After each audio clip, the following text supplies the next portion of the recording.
Hey everybody, it's Brett and Brian, and we're back.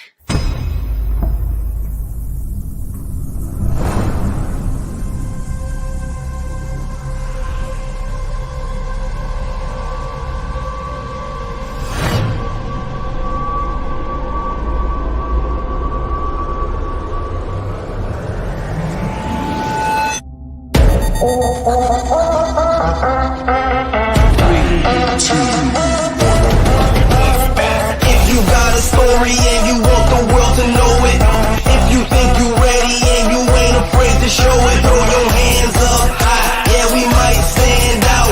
We always represent it cause that's what it's all about.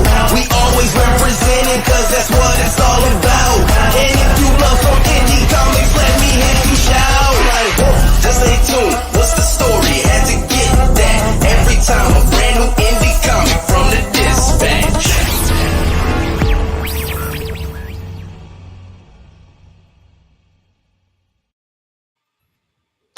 Welcome back, Brian. Welcome back, Brett. How are you, man?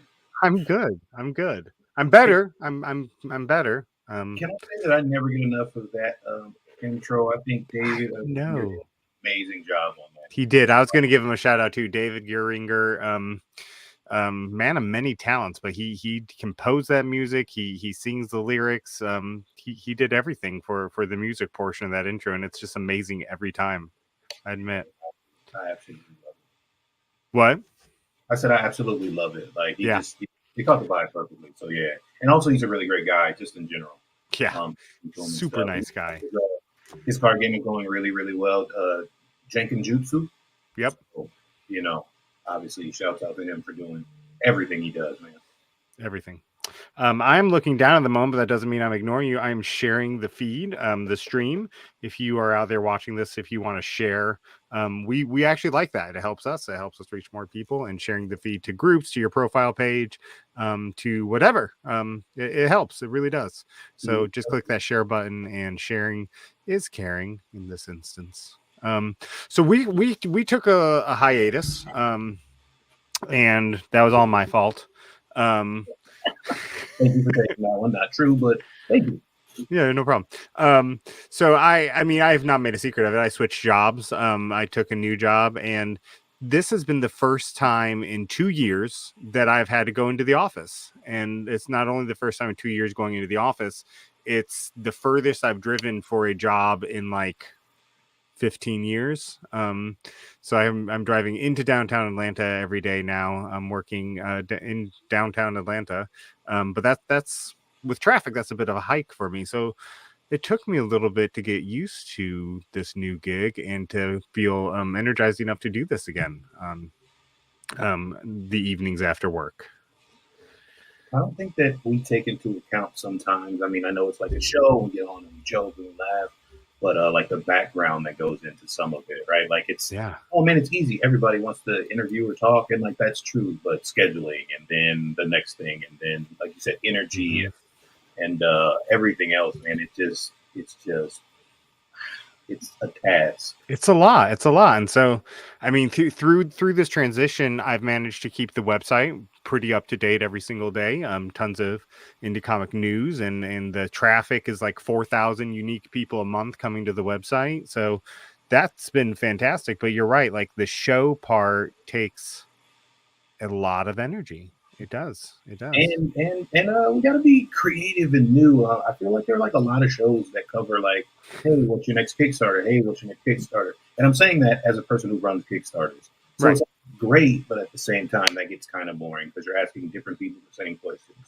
You go through the same kind of scenario. So in order to keep it, I know for all. So Brett took the punch for this one, but on my end, I know I wanted to do something like a little bit different, a little bit fresher. Try to get some new ideas in there and try to make it so Brett isn't ignoring me because he has a history of ignoring his co-hosts. So I wanted to make sure that I was not part of that number. So I do not. That's slander, sir, and I will not stand for it. Edward Davis watching. How you guys doing? We're doing good, Edward. And he said, good seeing you this weekend, Brian. It was good seeing you too, man. WonderCon was great. Obviously, I wasn't vending there, and I've heard from some people who were vending that it wasn't the best con to vend at. But I will say that I love the crowd, like in general, like the mood of the crowd. I prefer to some of the other cons I've been to. I think the mood of the crowd is getting better.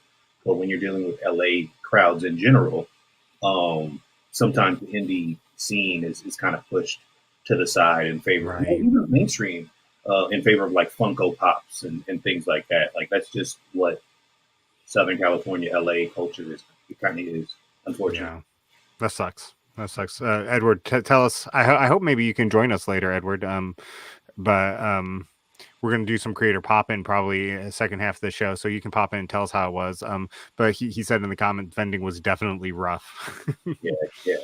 I've had a couple comments. And so what I thought was actually cool about this show itself, the layout, they had Artist Alley basically, like let's say on your left is Artist Alley, and they have a big portion there. And then the center portion was like a lot of like toy vendors and the bigger names or whatever.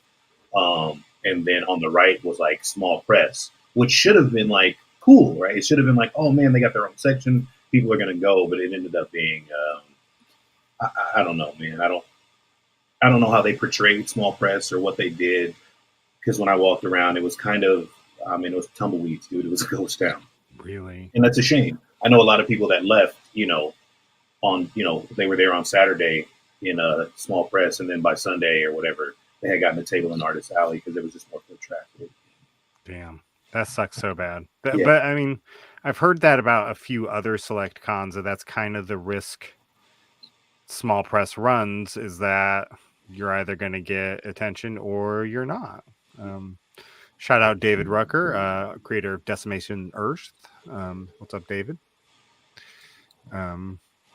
So you started talking. We got sidetracked by WonderCon, which is totally fine. You started talking a little bit about changing up the vibe a little bit, and we're going to change up the vibe a little bit with broadcasts. You and I spent some time talking about it. You spent a lot of time probably listening to me whine about it. not a lot of just like long texts. Like I got those girlfriend texts, you know. And so Brian was saying, Kickstarters are important. We get that Kickstarters are the lifeblood right now of the indie comic scene, especially when small press people are getting ignored at conventions. We want to support Kickstarters, but truly, honestly, the best place for most eyes on a Kickstarter for Indie Comics Dispatch is on the website. So send us your press releases. I'm setting up a cool, I think it's going to be cool, little 10 questions interview that's going to be more or less the same for everybody. But if you have a Kickstarter, you can go fill out a form. It'll be like 10 questions with Edward Davis, and then he can fill it out. I'll fluff it up. I'll add some artwork. I'll make it unique to Edward, and then we'll post it to the site. Easy little way that you can get more eyes on your campaign, and gives us content for the website, and up to 4,000 people a month might see that.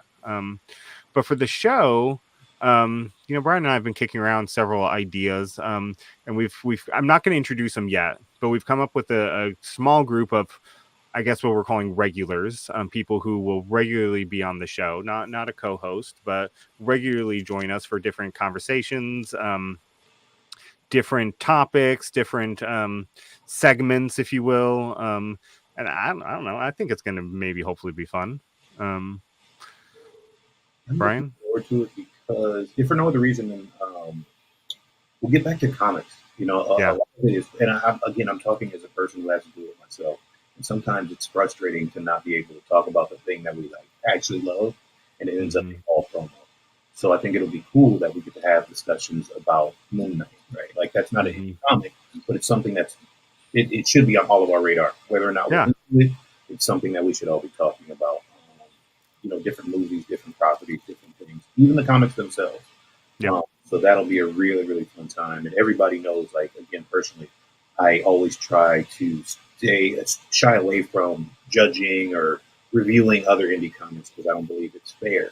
But being able to talk about indie, like, we can bring David Rucker on and he can run the pitch on Decimation Earth, right? And we can really geek out on his property and whoever else is with us. I think that's just much more fun, much more engaging way to get that kids together, as opposed to just being like, hey man, we're here, we're on Kickstarter. I'm going to tell you how I got started in comics. I'm going to tell you, why I wrote it. The same things that we all end up doing. I think it'll be a much more engaging way to go about things. Yeah, Yeah, me too. And I was feeling stuck in a rut, and I think getting to have these more creative talks and let the conversations flow where they may, and um, I think ultimately it's going to lead to better conversations that showcase features more in depth than maybe they were when we were doing it the old way. Yeah, yeah, I definitely agree. And again, I think it gives people a chance to expand because while people will support you before they support an idea, but then a lot Hmm. of times we're only talking about the idea. Hmm. But if we can actually get into talking about us and what we like, and the different jokes you're going to get back and forth, the different Yeah. layers of knowledge that people have, like I'm looking forward to it. I'm looking forward to just bringing that extra dimension, kind of to what. Yeah. Yeah. So we're going to start that, but not next week. We are switching to kind of so the podcast stream is going to kind of change a little bit too. The podcast stream will feature all the shows that we do. Right now, broadcast is the only one airing. I think Brian's show is going to start back very soon. Quentin's engine works is intermittent because Quentin's kids have a lot of sports right now, so he's jumping on when he can. But the podcast stream will actually feature all the audio from all the shows, and so broadcast from the Dispatch audio stream will truly be all the broadcasts from the Dispatch. This, of course, will still be the flagship show, in which will air every 2 weeks, so that we have the time to build. I think we'll do every 2 weeks through the summer so that Brian and I have time to build it into what we want it to be. We have time to develop the segments better. We have time to just establish how we want this all to go. And yeah, because I mean, we started off a broadcast from the Dispatch in October of 2020, Mm, I think. yeah, And we've just kind of been like, I've been assembling the car while we've been driving it. This works, this doesn't. This works, this doesn't. And we haven't taken the time to be intentional about it. And lots of transitions. And Brian has helped stabilize things and has been very gracious. Again, listening to me whine. And we're going to take time between each show to build the car so that while we're driving it, it's a car and it's not this piece of junk going down the road. We want to be the best show that we can be for you guys, and not just us, but we want it to be fun for us too. So that's our direction, and I think that's cool. and if you guys are still into the junkie car going down the road, it's definitely going to be my show. I'm probably going to do it every other Saturday as well. So the week that you get the dispatch, that next week you'll get my show on Saturday and the dispatch again. Um, I plan to have kind of a round table of people, and we're going to talk comics, indie and regular. I'm also going to somehow convince them to run a D&D campaign with me. As soon as I get them in, like 4 or 5 shows where they have to be back, we're going to start doing some things. And just expanding the narrative of the brand in a different form. Hmm. We're all storytellers, we're all creatives. So just kind of expanding those things is fun. One for me, and two, Brett didn't tell me I couldn't, so I already said it. Like Yeah, so like, I'm pretty sure I said you could even like. I think that was a thing. yeah. So I feel like it's going to be a real fun thing. And like I said, I like Brett talking about being intentional because so I've been around from the Dispatch before it was called the Dispatch. Yeah, Um, uh, yeah. as we know it now. And Brett has always done a very good job. I think Brett was one of either my first interview or one of my first, like the first two. He's always done a good job of making the things that aren't intentional maybe look intentional. So it's great to, I promise you, you guys will enjoy what he's got in store with intention. Well, awesome. I do want to take it. Speaking of intentionality, I do want to just take a second. We do have a Patreon, and I have woefully. I mean, I've not done a whole lot with the Patreon. Right, you get some random packages from me every now and then. I have some ideas based on some feedback, but I don't totally want to run them by Quentin and Brian both before we change anything major. But I do want to take a moment and shout out our current patrons. Quentin, who is always willing to put in 110% into the dispatch. Brian, who's right here, he puts in.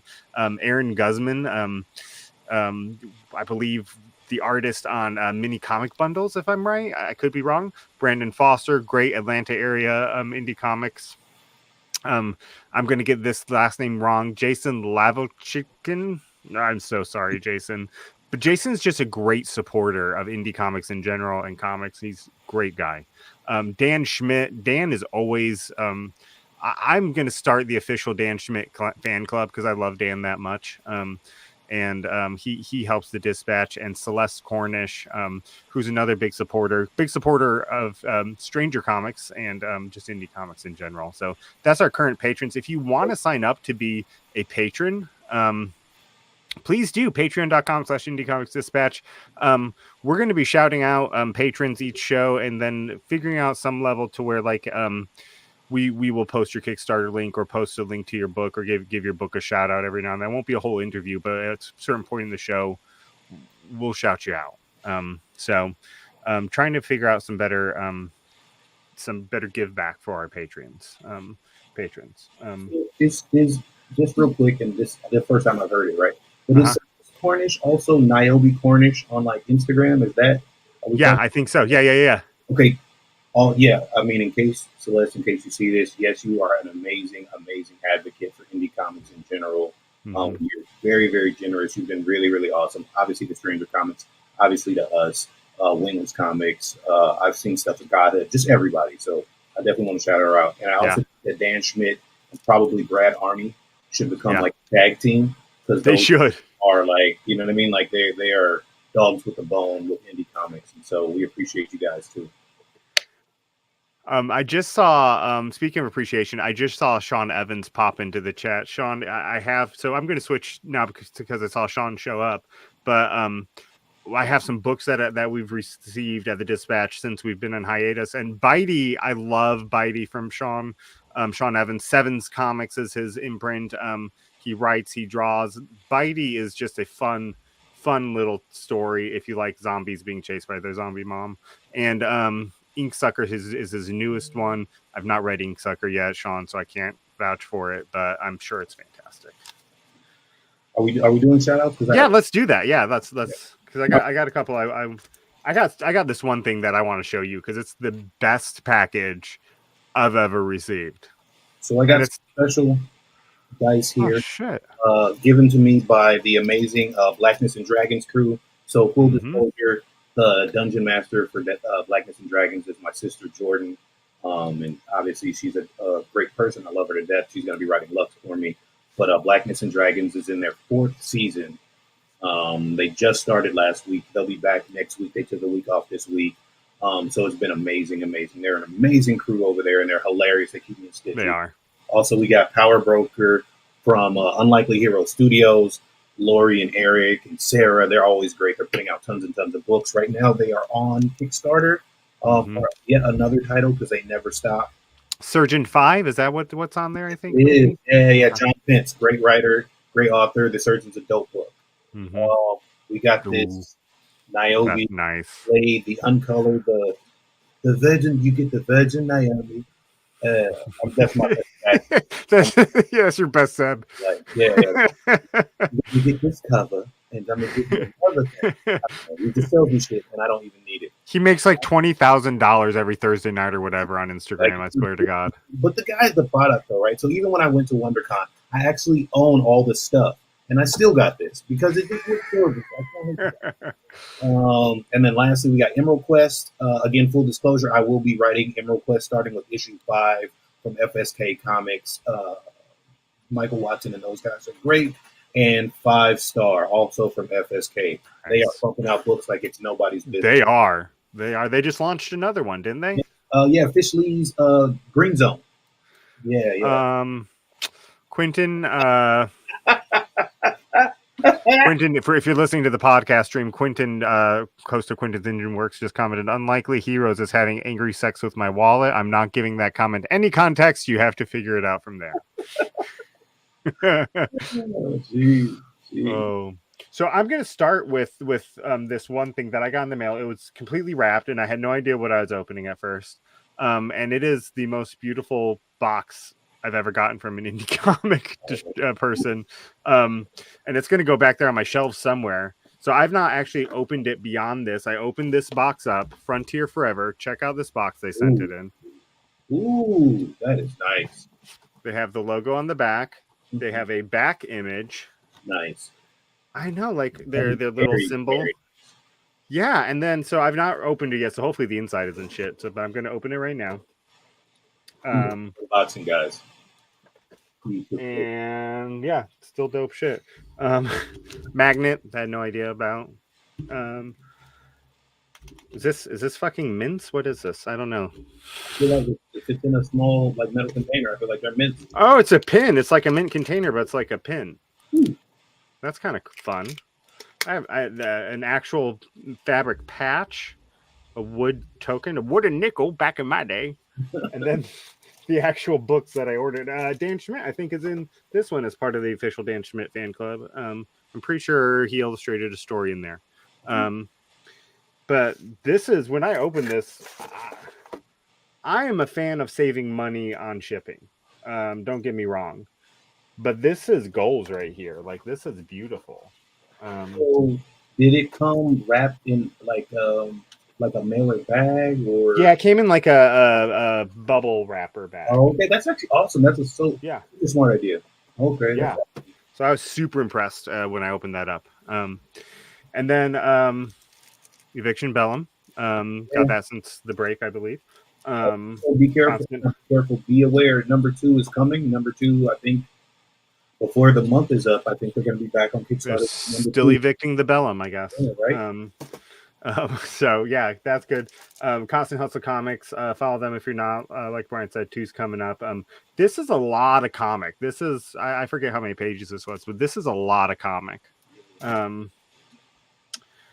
Cthulhu Invades Oz. Cthulhu Invades Wonderland is currently on Kickstarter, but I got my copy of Cthulhu Invades Oz. So, and they're already talking about Cthulhu Invades Neverland as the next project. So if you're an anthology writer, reach out to Travis Gibb. He's looking for people to be in Cthulhu Invades Neverland. Cthulhu Invades Wonderland is at like $35,000 or something. It's like holy shit, like God. And Travis is a really, really good guy, man. You know, I've heard. I don't like him personally. No, I'm just joking. I like Travis. Dan Schmidt says Ben Krieger, I think is how you say it. He did a fantastic job putting that together. Ben does a great job. But Frontier Forever, it's this whole thing. It's got a novel you can order. It's got the comic books. It's got the little graphic novel anthology that they just did. He's doing some cool stuff. Oh yeah, okay, so this is the last thing. Lesser known comics sent me just like everything. Like this is so much stuff. I have no idea where I'm gonna read all this, but so much stuff. They have a Kickstarter going right now for Digital Lizards of Doom. I think Volume 2 is on Kickstarter right now. So check them out. Lesser Known Comics was our sponsor for Tales from the Dispatch. They're doing all the printing for us for that. So when Volume 3 of Tales from the Dispatch comes out, Lesser Known will be sending that out for us. So yeah, I think that's all I got. You got a nice little over there, man. Yeah. That's like 2 months worth of stuff though. Like I haven't put anything away. I love the fact that indies are, I don't want to say stepping their game up only because it's kind of like, I don't know, a little dismissive. Because some aren't. Yeah, I do love seeing the progress, right? Like, you know, you've gone from like comics to the newest thing to now your anthologies, higher page counts, and really putting it on even ground with other people or other, you know, larger press. So I love seeing that. I love seeing people's progress. I hate when I see somebody and they're talking and then a year later, 2 years later, they still don't have an issue 2. Yeah. I love to see progress. And so it's beautiful to see that stuff. Speaking of progress, we were talking about Wingless's latest Kickstarter before the show. You want to give us an update on that? So I was telling Brett, man, this is the first time I've logged back into Kickstarter in about 2 weeks. This last campaign was great, but it was very tiring, man. So we've actually ended Nightfall. So we funded issue 4 and 5 all in one campaign. We'll be sending that out as soon as production is finished. on number 5. Fabio is in the last couple of pages. He's got some cool. sketch covers to do. No, not excuse me, not sketch covers. They're actually full covers. He's got some covers to do after that. But it's been really, really great. And to be able to see the end, obviously I can see everything. So to be able to see the end of the series and to actually see the art for it and the lettering and everything, man, it's so dope. It's such an awesome time. I've got a great marketing guru that helps me out. You might know Make shit up as he goes along. The team has been great. Like I said, man, it's been a ton of fun, man, and I can't wait to get the books, the floppies out themselves. But I also can't wait. The bigger thing for me personally is getting the trade done, and I'm looking forward to that. Like it's not. That's so cool. My favorite of the Nightfalls is number 3. I think that's only because we haven't seen 5. No, it's because Immortalis Zero is printed in the back of 3. I was like, oh man, he's gonna love his cameo in 4, but you've already seen that. So I was like, I did. I'm just being an asshole. I love all the Nightfalls I have seen. I've not seen 5, but I've read the script for it, if I'm remembering correctly. Yeah. Brian is my friend, and so I'm not like trying to like bullshit him or like suck up to him or anything. Brian's my friend. He doesn't have to be my friend. It's whatever. Brian is a fantastic writer, and the Nightfall series is as good as anything you'll find in the local comic book shop. So, man, I appreciate that. I really, no really problem. So, yeah, no, thank you. Also, Go ahead. I remember this, right? Only because I didn't remember this because we relaunched the Zero issues with Justice. Mm-hmm. So we did launch Immortalis Zero with Nightfall 3. And when you sent me the pictures, like, oh man, it's in print. In my mind, I was like, no, it's in print. It's in print. Right? But I forgot. So what was that experience like for you? I think that's important because a lot of people. Shit. Yeah. So, I mean, it was really fucking cool. So to get a package in the mail, and then to be like, oh, cool, it's my Nightfall stuff, and then remember that my story was in the back of that. And so, I immediately flipped to the back, and checked it all out. And, my wife actually asked me, she's like, so what's it like? What's it feel like to have your own comic book? I said, really fucking cool, because I don't know how else you describe that. Right. Like, it's just really fucking cool. So yeah. To your credit, I think the character okay, see again, I get to get all the behind the scenes stuff. You do. Great. So you do. I think the characters come off the page there, but I'm really excited for issue 1. I'm really excited for, and this, like Brett said, this is a thing. Like I don't have to say it to impress him. It doesn't matter. But I like that we can be excited about the projects we're actually doing. Like that. To me, that's the ticket. Like that's where you want to be. So it's actually really fun to see all this stuff happening. And like I said, I can't wait to see the next cover and we actually move into issue 1 and we start developing the world even more. And anybody who knows me knows, like, I hate being one-upped, for lack of a better word. And Brett has put some things in issue 1 and has suggested some ideas. And I'm like, fuck, man, I was going to do that. So I think it's a ton of fun. And I feel like everybody's going to enjoy it. Yeah, me too. And I like... this isn't something that you and I have really gotten to discuss. I mean, we've discussed how Immortalis is kind of helping flesh out some of the ancient part of the Wingless lore. But I love that how seamlessly it all fits, and how I love thinking as I was writing, particularly issue 1, like, okay, I can fit. Brian's mentioned this fits perfectly here. I can help shed some more light to this topic by putting this little bit in here, and it just all starts to help interconnect and feel interwoven and almost like it was planned, but it wasn't necessarily. I think that it's I prefer that method in general, but I also, like you said, I like that it's working so that we don't have to, I don't have to Injustice number 3 somewhere. I'm like, oh hey, by the way, guys, blah blah blah, blah in a fun exposition. You don't have to do that in order to kind of bolster the world and create. I think a lot of, so I will say that this will be my tip for the day, I guess. I think that a lot of writers and things that I've edited, I've seen where people will build this world, right? But that world only exists in their head. Yeah. So when they put something on page, and as a reader, you're like, I don't get this. They're like, well, what you don't know is blah, blah, blah, blah, blah. We don't know it, though. So it doesn't have the same significance. So I feel fortunate with how Wings Comics is built, in that I don't have to say every single thing, because you're going to get some more of it in Caliburn. You're going to get some Mm-hmm. more of it in Mortalis. You're going to get some more of it in Avery. You're going to get some more of it in some undisclosed titles, which may or may not be announced within the next week. Um, so that part is great, because again, the world, I feel, is just as it's just as much a character as Justice or Mm-hmm. Team or her or Avery. Like, the world itself is a living, breathing organism as much as they are. And so it's Yep. dope to be able to put those stories together like that. It is. It is. It's so cool. So I just dropped the link. If anybody wants to pop in and join us, you can. Maybe it'll just be Brian and I talking. Maybe it won't be. But I did drop the link on Facebook, YouTube, and my personal Facebook page, where we're streaming to all those locations. So you just click on the link and it should take you backstage to set up your camera and such. And it's really easy. You can join us. But Brian and I are also perfectly comfortable just talking this whole goddamn time. So This is very I think I've told you this. This is I said goddamn, and that made me remember my new job. We have stuff. So I've always worked in faith-based nonprofits. Okay, for forever. Since I've been an adult, I've worked in faith-based nonprofits, which are great. They have their role. I'm not hugely faith-based anymore myself, and so there's certain limitations, right?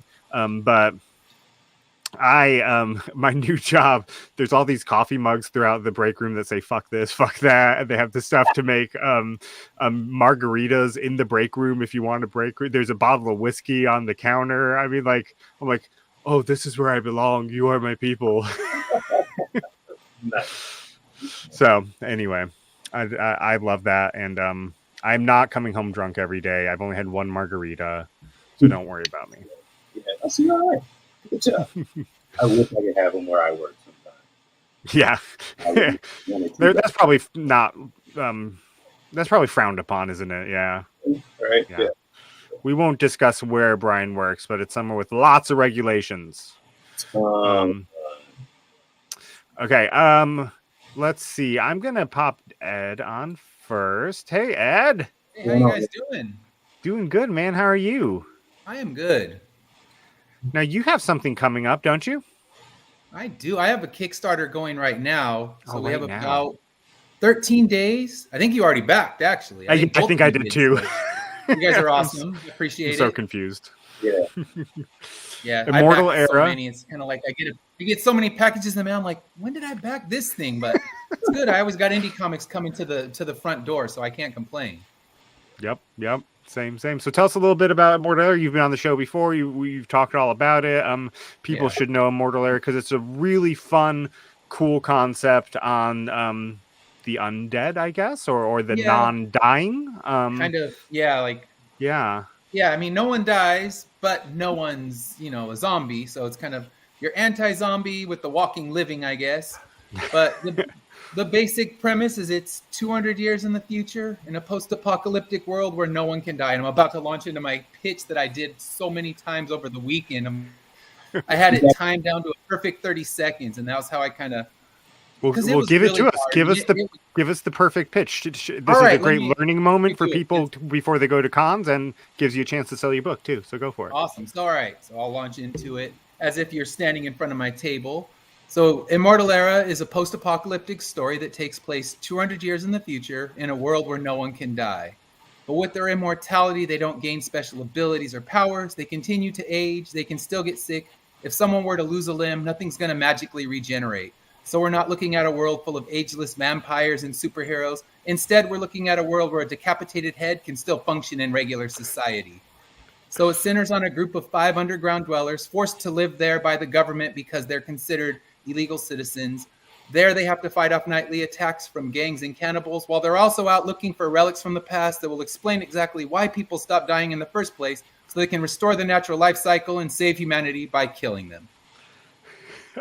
I love it. I should have had a timer going. Damn it. Someone did, and I hit it like I went a little bit longer in that one because I added a couple details. Because one person, it was a dare at San Diego, and I said, "All right, can you give me 30 seconds of your time?" Fine, but if you go 1 second over, I said, "If I'm over, I'll give you this issue one for free." So I hit it like 30 on the nose. They're like, all right, cool. And then they ended up buying it. But yeah, it was funny because I was like, shit, if I mess up, I'm handing away a free book. So there's the extra pressure.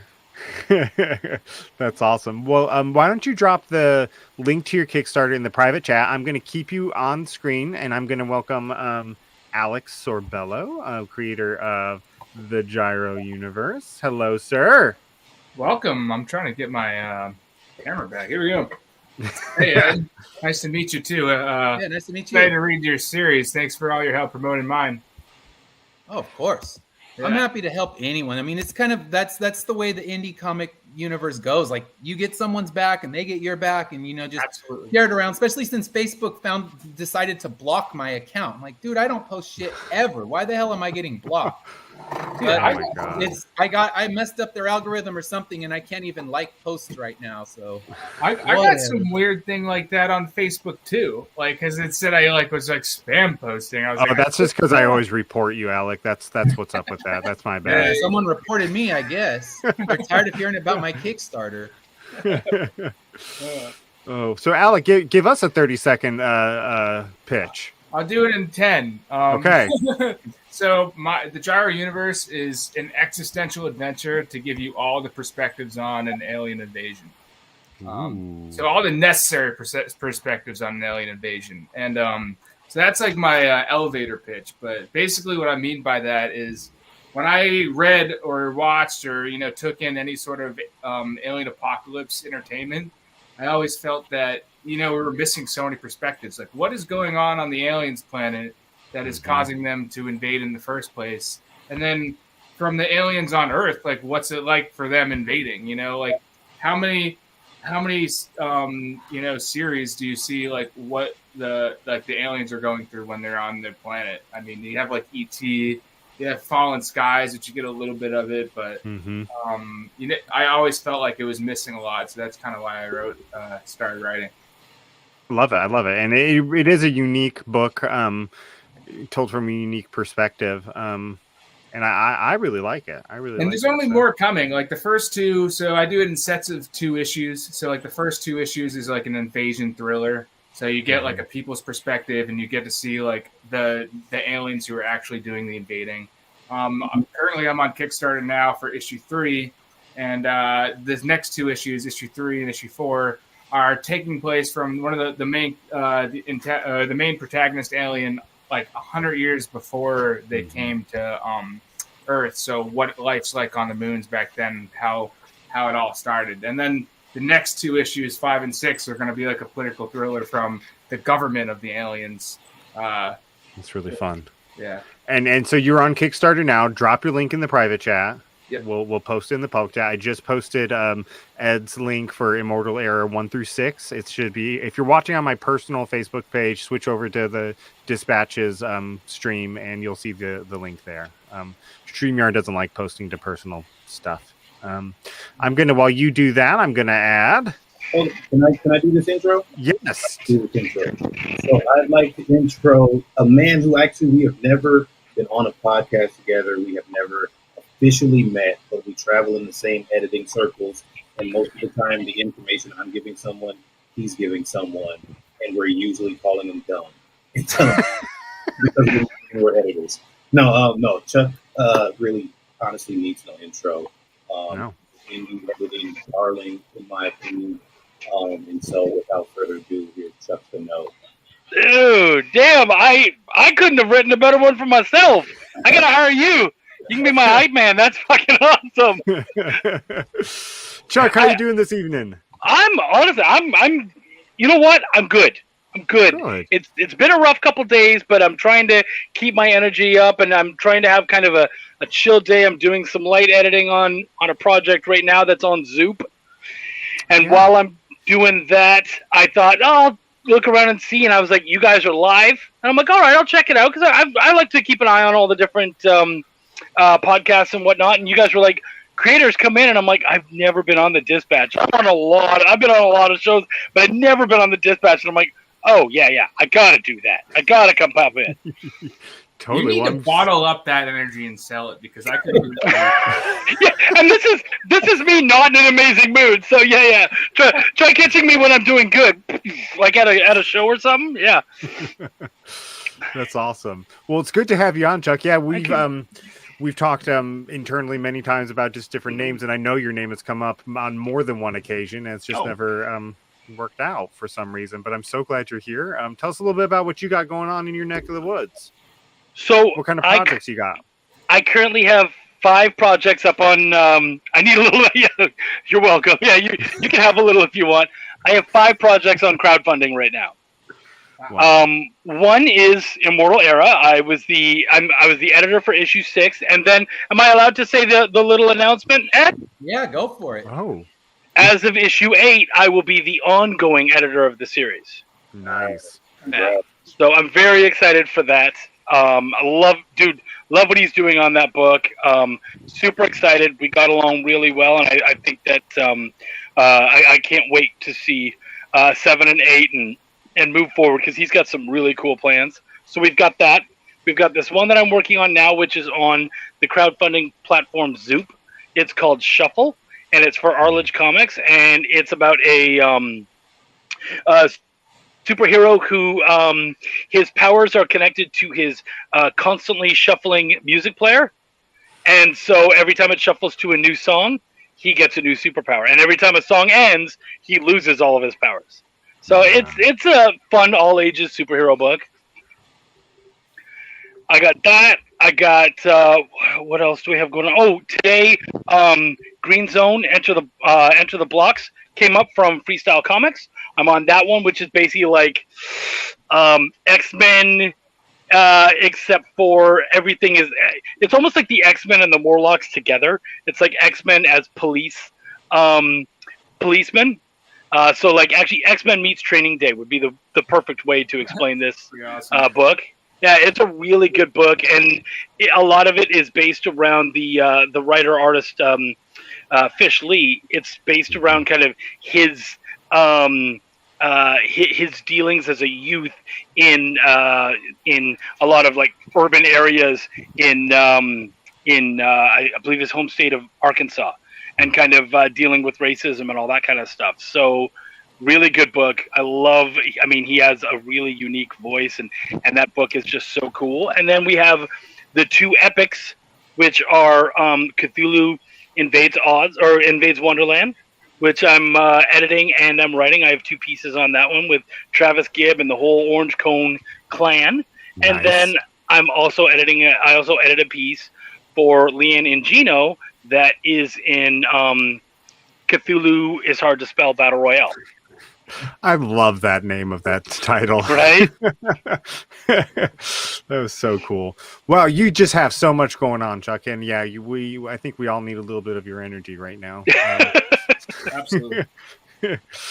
So I'm going to go ahead and if you have any links you want to drop, Chuck, drop them in the private chat. I'm going to keep you on. Anybody can feel free to go whenever you need to, but I'm going to keep you guys on a little bit longer, and I'm going to add Sean Evans to the stream. Sean! Can you hear us? Hello. Hello. Yeah. Got I don't know if it's working. Is it working? Is it working? It's working. It's just coming. I think there's a little bit of a delay, so we'll figure it out. Welcome, man. How are you? Good. How are you? Good. I feel like I'm talking to somebody in Russia right now. So tell us. It's really delayed. It is. Tell us about your books, and we'll give you a 5-second to think. Oh man, I've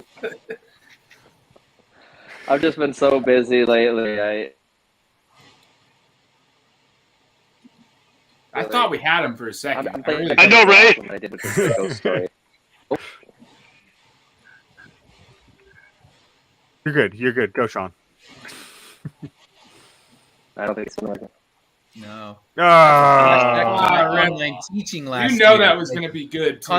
Constant Right? freezes and delays. And like, yes. all right, let's see who can understand this math problem. Oh, everybody's frozen. Oh, there goes the screen. Like, oh, that was my world. Like I look at that, I'm like, oh, shit, flashbacks. I don't need to remember that. I dropped Alex Kickstarter link in there, and I dropped the link for Cthulhu Invades down in this chat too. So if anybody's out there looking, I've backed all those, and so that means you should too. If I'm spending my money, you should spend your money as well. I showed it off earlier, but this hardcover of Cthulhu Invades Oz is fantastic, and there's a matching hardcover for the next one. So definitely. If you can do it, get that hardcover. I'm a big fan of hardcovers. And what's great about those books is if you look in the back, there's big blocks for signing, so you can get all the different signatures. So they're a fun thing to bring to conventions. Hit up the small press and get all the different people to sign. Windy Gale says, I'm spending too much money on all of these, LOL. Aren't we all? Sometimes I worry that if indie creators stopped backing Kickstarters, nobody would fund anymore. Like, because our families are sick of us by this point. They're like, how many issues are you going to release? But after like the first issue or two, can't you agree that like most of your family kind of drops off? You know what I mean? Like that first issue, they're like, "Oh, you're in your dream," and then you're like, "Yeah, no, here's issue 2," and they're like, Yeah, definitely. oh no, Chuck, you went the way of Sean. Here you now are. Okay. let's keep doing your thing. So like, again, what's going on? The novelty definitely changes. Or like, They there's do. novelty the first or second time around, but yeah, Everybody's you ready made to a do the first comic time, book. Like, this is amazing. And then they're like, shit, how many issues are you planning on releasing? Wait, 30? What? No, I'm done. I got You're my one. still making comic books? What? I thought this was one of those things. It was going to be over. One book, like you got that one, you lived your dream. You're like, no, that's the beginning of. we're not even through the first arc, Mom. Come on. Jeez, Mom, get out of my room. issue 3. This was supposed to be a phase. Oh. Hey Brett, Clinton had a great question. I consider a really fun question, and we kind of skipped over it. But he did have one, yeah. Yeah. So most iconic covers of the last 20 years. That's a pretty expansive shot there. Are we talking mainstream or are we just doing indie? I think when we were doing mainstream just because obviously sometimes we don't know the indie ones. Right. Indie ones as well. I think that that Spider-Man variant where they had Spider-Man made out of the web. Yeah. Oh yeah. His head made out of all the web. Yeah, they did. Yeah, they did red, gold, blue, white, black. Yeah. It's a beautiful cover. I think that's an absolutely iconic one that now a lot of other people have taken to putting different figures and doing the same thing. Yeah. I've seen Carnage in that. I've seen Venom, but the thing is that wasn't even a key issue, but the cover was so popular they had to go from printing to printing to printing. So no first appearance, nothing about it besides just a badass cover, and that sold everything. Literally, I saw somebody do a Donald Trump of that. I was like, holy crap. Like, seriously, it's gotten all the way around. Like, anybody does it. It's nuts. That's funny. Alec, you got one? I mean, so I'm kind of in my closed little world. I have my comics that I stick to. I think of like Darth Maul, the Darth Maul cover. There's like 6 issues of Darth Maul that came out a couple years ago, maybe longer than that. I don't even know time anymore. But like the first issue of Darth Maul is just like a badass of him staring with the lightsaber behind him. And then also, I don't know if anybody's been paying attention the last year or so for the last Ronin for the Teenage Mutant Ninja Turtles. I think they got some pretty awesome covers. Like all of those are pretty sweet. But X-Men in the '90s relaunch, man. That Magneto, the wraparound cover. I feel like that one never goes out of style. I think Harlan just did one of the Scorch that's an homage to that. You know what I mean? Like, I think the Scorch number 3 is an homage to that '90s cover. That's maybe a What's little that? bit 20 years at this point. What's that cover? They've done it for several. I know it's one artist, and I can never remember who it is. Where like I think there's like a Luke Skywalker one where like the background is all orange, and they incorporate the orange into parts of Luke's costumes. And I think they've done one for Spider-Man where it's just all that stuff's pretty cool. Those are cool. It's also perfect for remarking. Yeah. Because of all that negative space. Mm-hmm. And I've seen a lot of those too that pop up on eBay, the remarked ones. Yeah.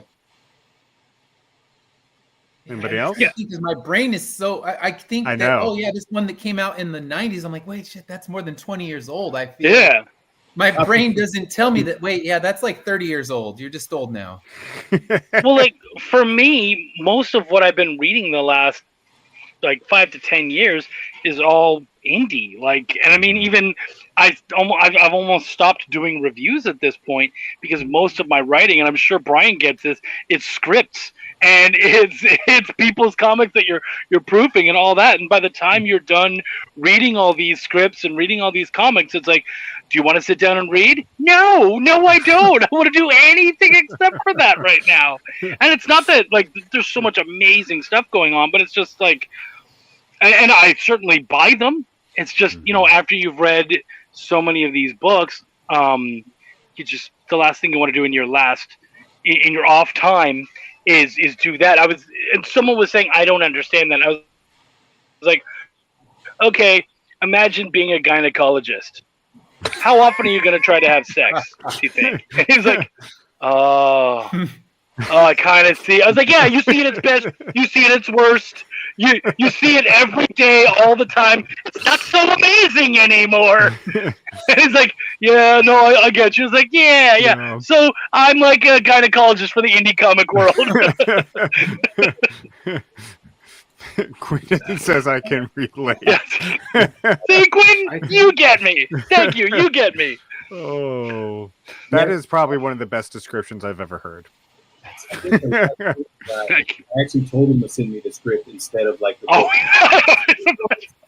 nah, dude, don't even worry about it. Just send me the script. But the art, I don't. Just send me the script, or I'll interpret. Yeah. Right?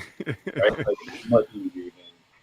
And look, I got Power Broker. I love Unlikely Hero Studios. I love Emerald Quest, but I've read up to issue 4 script wise. So am I really going to read issue 1 that I just got?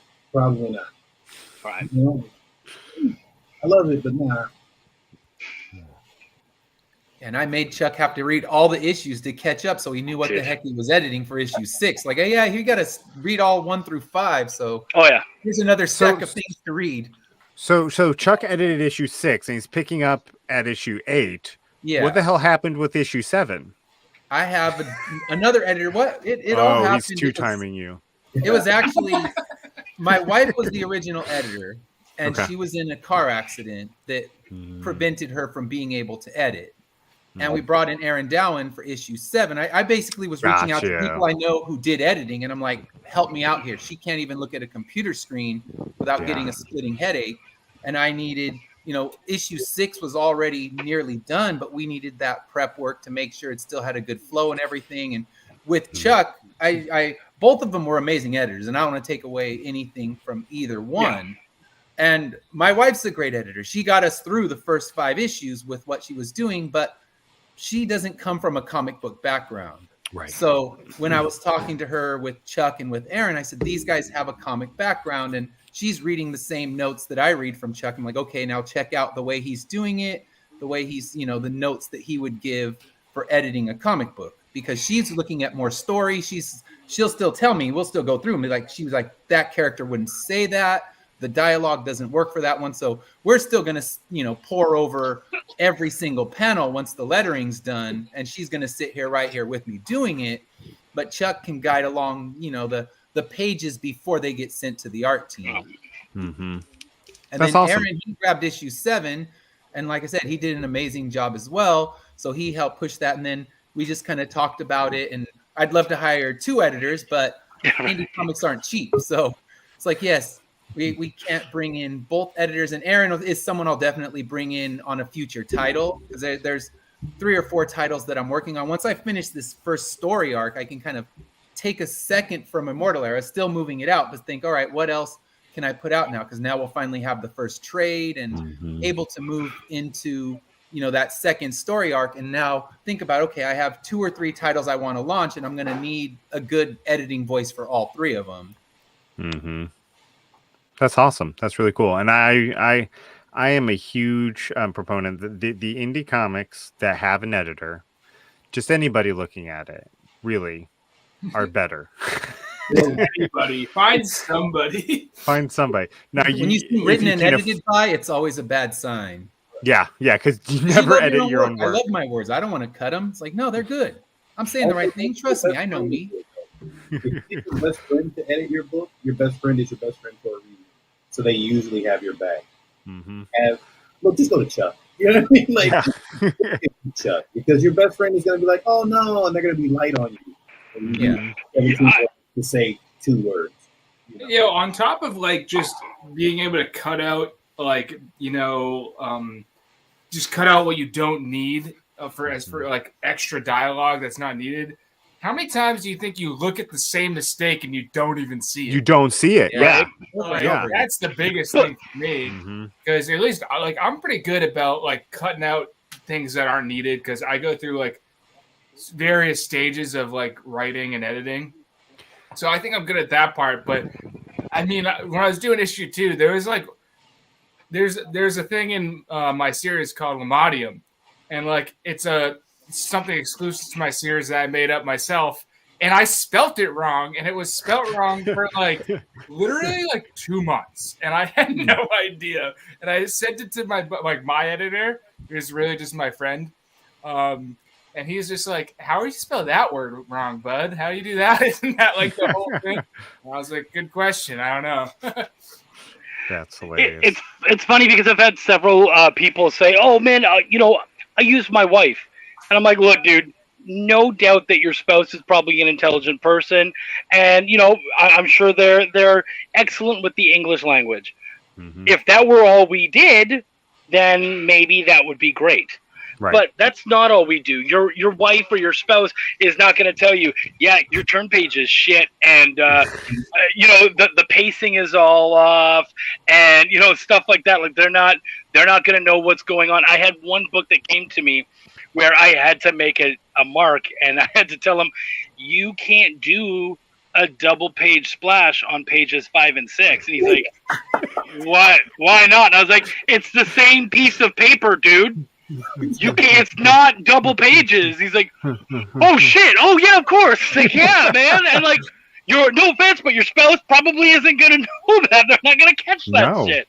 No. And if you didn't catch it, then it's gonna get down to art, and you never know. Like sometimes even an artist, they're not gonna look at the numbers, and they're just gonna keep going, and then suddenly you have a splash page that's on the same page. What are you gonna do? Are you going to suddenly have bull crap on page 1, like just some kind of advertisement, or are you going to start on the interior cover? Which, please, for the love of God, don't do that. Don't do that. I've heard of people, "Oh, it's not a big deal." No, it is actually. Like maybe no one's telling you, but it's really unprofessional. Starting the book on the inside cover? Yeah, page 1. Yeah, I've got something like that. Page 1 on the inside cover. Yeah, I always put the art team on the inside cover, but right. Yeah.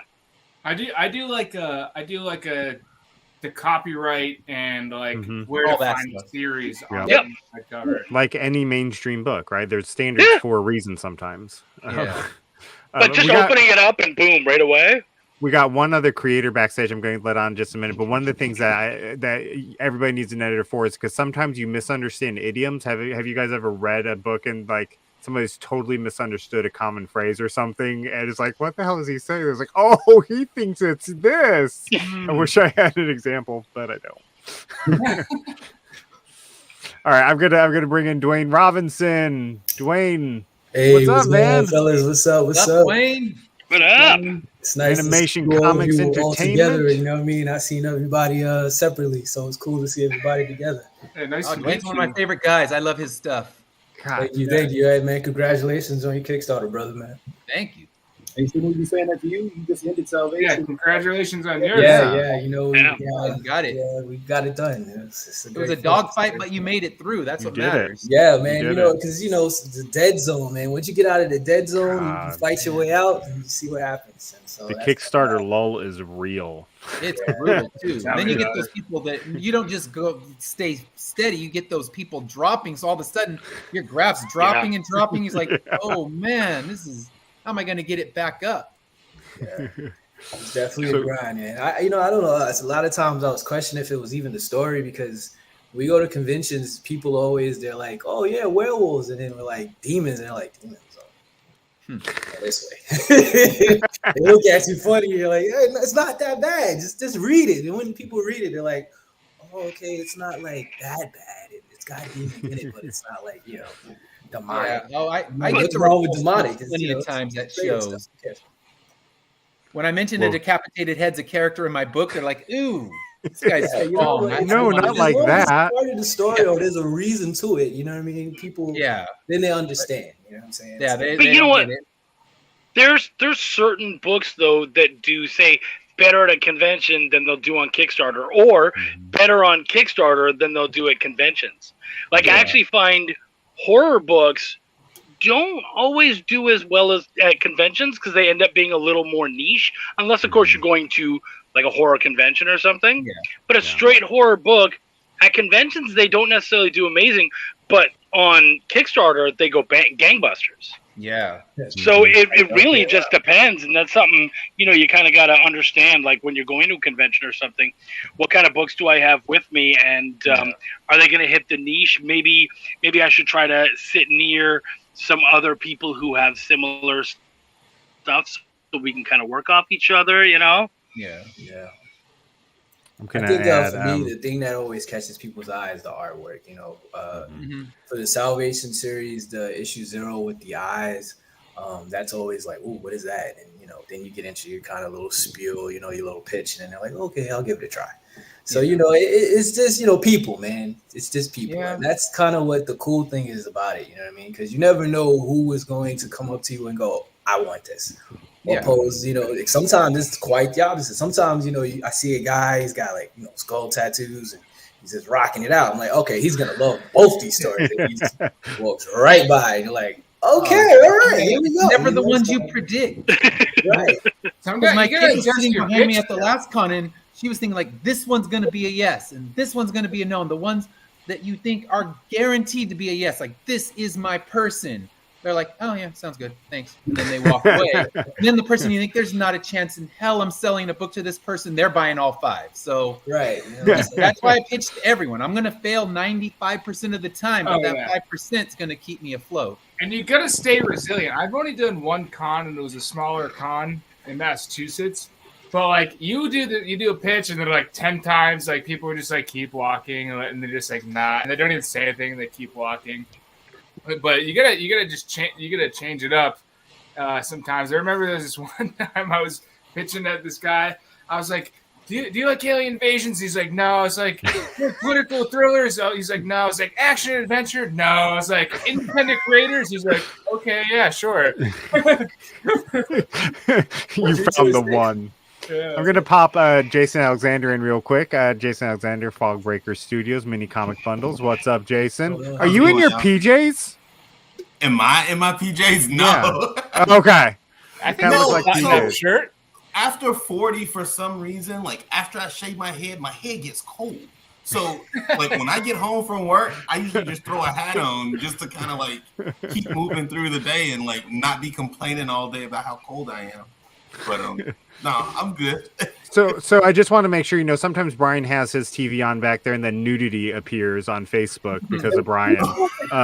No, this is Disney Plus. Okay, I'll turn it off just in case, but it's Daredevil. It was password protected today, so I'll turn it off to be on the safe side. Dwayne, I wanted to come back to you for just a minute, and we'll start wrapping up here in a minute because it's over an hour, and I have children who are on spring break actually. Dwayne, you do most or all of the art for your series? Is that correct? Yeah, I do all the artwork. I just have a colors. Dude, your artwork is amazing. I love, especially on Nightfall, Michael's Awakening. Dude, I mean, that stuff is amazing. Yeah, it's funny that you mentioned that segue, because we're working on issue 3 right now. That's gonna be one of the next titles that we're gonna be coming out with this year. There's actually 3 titles that we're gonna be coming out with. It's I've only been waiting like a year or two for them. It's just been a year. It's just been a year. Before he went to Kickstarter. Oh, yeah. Like I had it since I was in Vegas, man. So almost 3 years. So oh wow! I want an advanced copy. That's a long way to say I want an advanced copy. Yeah, Nightfall was one of the first indies I read when I was getting on the scene. So I like that book a lot. Which Nightfall? We have 2 Nightfall. Yeah, both of them. I read them. You remember both of them? Yeah. Oh, okay, that's good. Did you, Alec? Did you do the review for Nightfall on Indie Comics Dispatch for Michael's Awakening? I don't think so. Or did I do that? I can't remember. I think you did, because Nightfall was before you had the ranking system. Oh yeah, that's right. Salvation one is the one you did recently. You guys. Okay, and then somebody else did Salvation. Yeah. Jason, what you got going on this evening, man? Other than your head being cold. Nothing. Just like I got my first like in-person con coming up, so I'm kind of getting ready for that. I did I created a little anthology book of ransom notes. It's got like 3 good stories in it, but I'm doing a lot of poetry. 5 total, but 3 good ones. There's only no, it's 3 good ones. That's all it is. It's 3 good ones. And then it's some poetry, and I'm just kind of throwing some artwork with some poetry. I just really got to get this story kicked off, and I had so many like little short stories that needed a home that I just figured I would just kind of like marry them all together and just kind of introduce everybody to the world, because it's a pretty specific genre. Like if I talk about it, but I think that the book is relatable. You know what I mean? Like I think the stories are all relatable. So I just kind of wanted to introduce the vibe of the world that I'm looking to create, and what better way to do it than to like get something done and have it at my first con. So that's kind of where I am. We're wrapping up minis. You know, the minis are on their last legs now, so we're just getting that finished up and just trying to see what's next. Like I'm deciding what I'm going to do as the summer wraps up. So I'm gonna take the birthday season off of any deadlines for the kids over the summer, but I'm still cooking and grinding. You know how it goes. That's awesome. Gentlemen, thank you guys for all popping in tonight. It's been a great time. Chuck, great having you on the show. Dwayne, it's been a minute. Good to have you back. Ed, you've always welcome here. Alec, Jason, I have a feeling we'll be seeing you guys around quite often. Yeah, I'll be around. Absolutely. Brian, you got anything you want to add, man? No, man. I'm honestly just really, really happy that we have not enough, but this amount of creators come in, pop in. Thank you for obviously being along for the ride of how we move forward. Obviously, thank you, Chuck, for this being your first time on here, man. Popping in. Yeah. I know you canceled one of your own shows actually earlier.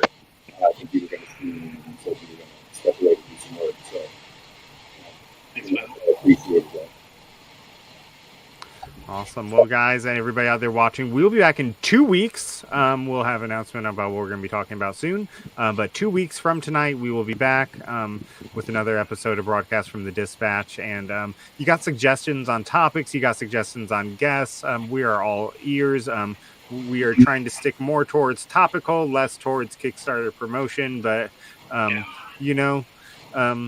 send those press releases about your Kickstarter to press@indiecomicsdispatch.com, and we'll post them on the website. Again, about 4,000 unique visitors a month visit that website. You can get your shit in front of people's faces by just sending it. Press@indiecomicsdispatch.com. Everybody out there, thanks for watching. We'll see you in a couple weeks.